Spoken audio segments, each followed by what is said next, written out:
আটাইতকৈ গুৰুত্বপূৰ্ণ কথা যে ইতিমধ্যে সমগ্ৰ অসম জুৰি এটাই ইতিমধ্যে দাবী উত্থাপন হৈছে যে মল্লিকাৰ্জুন খাৰ্গে কংগ্ৰেছ দলৰ ৰাষ্ট্ৰীয় সভাপতিগৰাকী গাঁতৰ পৰা ওলাই আহিছে নেকি।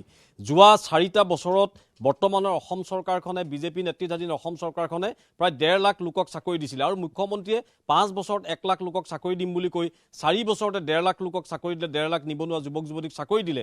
গতিকে কোনো তথ্য নথকাকৈ মল্লিকাৰ্জুন খাৰ্গে গাঁতৰ পৰা ওলাই আহি পোনে পোনে অসমলৈ অহা বুলি ইতিমধ্যে প্ৰতিক্ৰিয়া চলিছে সমগ্ৰ ৰাজ্যত। ইয়াৰ ইতিমধ্যে এটা তেখেতক তাৰ যোগ্য উত্তৰ ইতিমধ্যে দিছে। মোৰ লগত এইসকল ব্যক্তি উপস্থিত আছে। মই প্ৰথমতে আপোনাৰ ওচৰলৈ আহিছোঁ।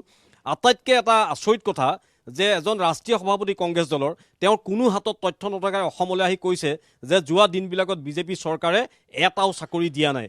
কিমান এটা সাংঘাতিক এটা উদ্ভট মন্তব্য তেওঁ কৰিছে। বৰ দুৰ্ভাগ্যজনক। ৰাষ্ট্ৰীয় সভাপতিগৰাকীয়ে আচলতে অসমৰ ইতিহাসেই নাজানে বুলি ক'লেও ভুল নহয়।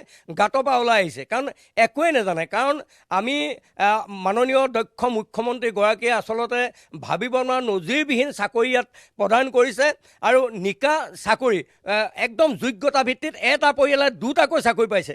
2টাকৈ কেলৈ পাইছে? কাৰণ যোগ্যতা থকাৰ কাৰণে একেবাৰে দৰিদ্ৰ সীমাৰেখাৰ তলত বসবাস কৰা ল'ৰা ছাত্ৰ ছাত্ৰীয়ে চাকৰি পাইছে। এইটো কাৰণেই দুৰ্নীতি নাই আৰু ভাবিব নোৱাৰাকৈ চাকৰি পাইছে। কিন্তু এইটো মল্লিকাৰ্জুন খৰ্গে আচলতে তেওঁ অসমত চাকৰি দিম বুলি কৈছে যে তেওঁ আচলতে মূৰত খৰ্গ গজিব লাগিব, তেতিয়াহে সেইটো সম্ভৱ হ'ব। গতিকে মাননীয় মুখ্যমন্ত্ৰীগৰাকীয়ে আজিৰ তাৰিখত অসমত এটা নজিৰবিহীন চাকৰি প্ৰদান কৰিছে ভাবিব নোৱাৰি। প্ৰত্যেক পৰিয়ালতে হয়তো এটা এটাকৈ চাকৰি পাইছে। এইটো আমি নিশ্চিতভাৱে আমি ক'ব পাৰিম। গুৰুত্বপূৰ্ণ কথা মই আপোনাৰ ওচৰলৈ আহিছোঁ। অকণমান কি ক'ব? গম পাইছে মল্লিকাৰ্জুন খাৰ্গে যিখিনি কথা কৈছে সেই কথাই আজি সমগ্ৰ অসমৰ উঠি অহা যুৱক যুৱতীয়ে নহয় সমগ্ৰ অসমবাসীক আজি মনত সন্দেহ ভাৱ জগাইছে যে মল্লিকাৰ্জুন খাৰ্গে প্ৰথমতে ভাৰতৰ পৰা আহিছে নে ক'ৰ পৰা আহিছে। সেইটোত সন্দেহ আছে। সেইটো পাকিস্তানৰ পৰা অহা, পাকিস্তানৰ গুণগানটো গাই থাকেই। এতিয়া অসমৰ ভাৰতৰ ইতিহাস নজনাকৈ ৰাষ্ট্ৰীয় অধ্যক্ষ হৈছে কংগ্ৰেছৰ।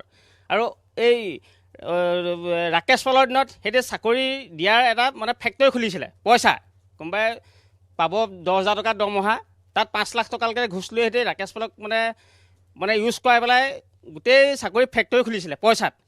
এতিয়া এই 4 বছৰত এটকা ঘোচ নিদিয়াকৈ, এটকাও হেৰি নোহোৱাকৈ মানুহে দক্ষ ভিত্তিত চাকৰি পাইছে। এবছৰত দিম বুলি কৈছিলে 1 লাখ, এতিয়া এবছৰতে 4 বছৰৰ ভিতৰত দি দিলে 1.5 লাখ চাকৰি। এটা কোনো কোৱালিটিয়ে নাই তাৰমানে। এতিয়া ফাঁকি বাহিৰে সিহঁতৰ কোনো গত্যন্তৰ নাই। এতিয়া জনসাধাৰণক ফাঁকি দিয়ে কেনেকৈ হেৰি কৰিব লাগে, কেনেকৈ কংগ্ৰেছমুখী কৰিব লাগে, সেইটো বাহিৰে কোনো হেৰি নাই। খুব গুৰুত্বপূৰ্ণ কথা। মই আপোনাৰ এজন যুৱক আছে, আপোনাৰ ওচৰলৈ আহিছোঁ। কি ক'ব মল্লিকাৰ্জুন খাৰ্গে প্ৰকৃততে সেই কথাৰ কিমান যুক্তি আছে? আচলতে এইটো একদম যুক্তিহীন কথা। কিয়নো আমি এজন সাধাৰণ ভোটাৰ হিচাপে বা নাগৰিক হিচাপে এটা কথাই ক'ব পাৰোঁ, হয়তো আমি দেখিছোঁ চৰকাৰখনে চাকৰি দিছে নে নাই দিয়া। আচলতে কংগ্ৰেছ চৰকাৰ যেতিয়া আছিলে হয়তো আমিও তেতিয়া ইণ্টাৰভিউ দিছিলোঁ, তেতিয়া চাকৰি এটাৰ কাৰণে বহুত ঘোচ ঘাচ দিবলগীয়া হৈছিল। কিন্তু এতিয়া যেতিয়া আমাৰ বয়স গ'ল, আমাৰ আচলতে কি দুৰ্ভাগ্য বুলি ক'ব লাগিব। যেতিয়া যিটো আমাৰ বয়স যোৱাৰ পাছত আচলতে এই চৰকাৰখন আহিছে, চৰকাৰখনত দেখিছোঁ একদম সাংঘাতিক এটা নিকা নিযুক্তি প্ৰক্ৰিয়া চলি আছে আৰু তেনেদৰে চাকৰি হৈ আছে। আমাৰ গাঁৱতো যিসকল ল'ৰাই চাকৰি পাইছে সম্পূৰ্ণ কোনো এটকা নিদিয়াকৈ বা কোনো একদম নিৰপেক্ষভাৱে চাকৰি পাইছে, সেয়া আমি প্ৰত্যক্ষ দেখি। আৰু এটা এইখিনিতে মই চৰকাৰক সভাপতিজনে অসমৰ কথা জানে কি তেতিয়াহ'লে? আমি সাধাৰণ জনতা, আমি কোনো পলিটিকেল ৰাজনৈতিক কোনো ৰাজনৈতিক দলৰ আমি হেৰি নহয়। আমি সাধাৰণ জনতা হিচাপে আমি যি দেখি আছোঁ সেইখিনি আমি প্ৰকাশ কৰিছোঁ। আৰু এটা কথা এইখিনিতে মই চৰকাৰক ধন্যবাদ জনাইছোঁ। এতিয়া যি চৰকাৰে এটা খুব ধুনীয়া পদক্ষেপ লৈছে যে চৰকাৰী মাটিত যিসকল বেদখলকাৰী আছে তেখেতসকলক উচ্ছেদ অভিযান। এইটোতো একদম সাংঘাতিক এটা। যোৱাকালি আমাৰ সন্মানীয় বিধায়ক মৃণাল শইকীয়াৰ এটা পোষ্ট দেখি মই আচৰিত হৈছোঁ। আমি এইটো কথা আচলতে নাজানো যে নেঘেৰি বিলত আছিলে মিচিং সম্প্ৰদায়ৰ মানুহ, তাত যে বাংলাদেশী মানুহ আহি পেলাই এতিয়া বৰ্তমান কিমান ঘৰ মানুহ হৈছে বুলি কোৱা শুনিছোঁ। এইটোতো একদম আচৰিত কথা, আমি নজনা কথা। এতিয়া হয় আৰু এগৰাকী মহিলা আছে, আপোনাৰ ওচৰলৈ আহিছোঁ। এটাও চাকৰি দিয়া নাই বুলি কংগ্ৰেছৰ ৰাষ্ট্ৰীয় সভাপতিগৰাকীয়ে কালি অসমত আহি কৈ গ'ল।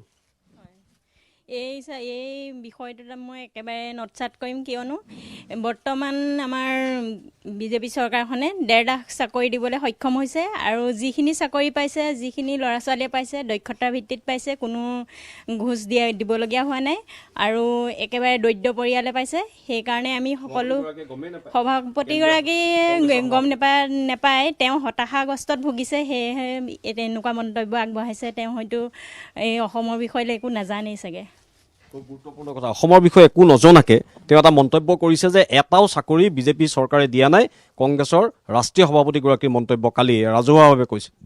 আচলতে তেখেতে এইটো কাৰণেই কৈছে যে তেখেতলোকে এই আগন্তুক যি 26ৰ নিৰ্বাচন, তেওঁলোকৰ যি ভোটটো ল'বলৈ অইন বাকী ইছ্যু একো নাই, কিন্তু এই এটা ফাঁকি কথা কৈ তেওঁলোকে ভোটটো ল'বৰ কাৰণে ৰাইজক আকৰ্ষণ কৰিছে। আৰু তেওঁলোকে কৈছে যে আমি এতিয়া যি উচ্ছেদ অভিযান চৰকাৰে চলাইছে অবৈধ, আমি বাংলাদেশী বুলিয়েই ক'ম, যে বাংলাদেশী অভিযান চলাইছে। তেওঁলোকে কৈছে যে আমি নতুনকৈ ঘৰ সাজি দিম। এটা কেনেকৈ ঘৰ সাজিব ইয়াত, আৰু ক'ত মাটি দিব, যে আমাৰ চৰকাৰে মাটি দিব লাগিব, তেওঁলোকে ক'ৰ পৰা ঘৰ দিব? সেইটো এটা মিছা প্ৰলোভন দিছে। তেওঁলোকে আগন্তুক 26ৰ নিৰ্বাচনৰ এটা ভোটে জয় হোৱাৰ এটা পৰিকল্পনা কৰিছে। গুৰুত্বপূৰ্ণ কথা, মই আপোনাৰ ওচৰলৈ আহিছোঁ। চাকৰি এটাও দিয়া নাই বুলি কৈছে বিজেপি চৰকাৰখনৰ দিনত। 4 বছৰত কিন্তু 1.5 লাখ চাকৰি ইতিমধ্যে নিকাভাৱে নিযুক্তি দিয়া হৈছে। 10টো ৰুমত চাকৰি দিছে, নিকাভাৱে দিছে, সম্পূৰ্ণ সকলোৱে সহযোগ কৰিছে। আগৰ কংগ্ৰেছ চৰকাৰ দিনত যেনেকৈ চাকৰি হৈছিলে লাখ লাখ টকা ঘোষ লয়, কিন্তু এতিয়া সম্পূৰ্ণ দুখীয়া পৰিয়ালৰ পৰা ধৰি যোগ্যতা ভিত্তিত চাকৰি পাইছে, সিমানখিনিয়ে আমি ক'ম।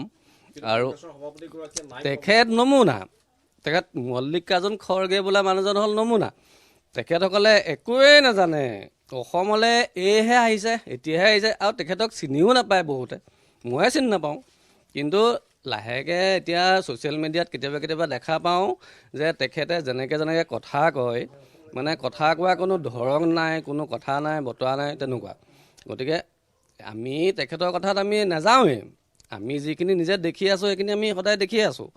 গতিকে আগতে কংগ্ৰেছৰ দিনত চাকৰি আৰু এতিয়াৰ দিনত চাকৰিৰ মাজত বহুত ডিফাৰেঞ্চ আছে। খুব গুৰুত্বপূৰ্ণ কথা ইতিমধ্যে যে তেখেত অসমৰ বিষয়ে একো নাজানে, অসমৰ ইতিহাস নাজানে। প্ৰথমবাৰ কাৰণে হয়তো অসমলৈ আহি বিজেপি চৰকাৰৰ দিনত এনেধৰণৰ মন্তব্যৰে বাংলাদেশী ভোটাৰে 26ৰ নিৰ্বাচনী বৈতৰণি পাৰ কৰাৰ পৰিকল্পনা।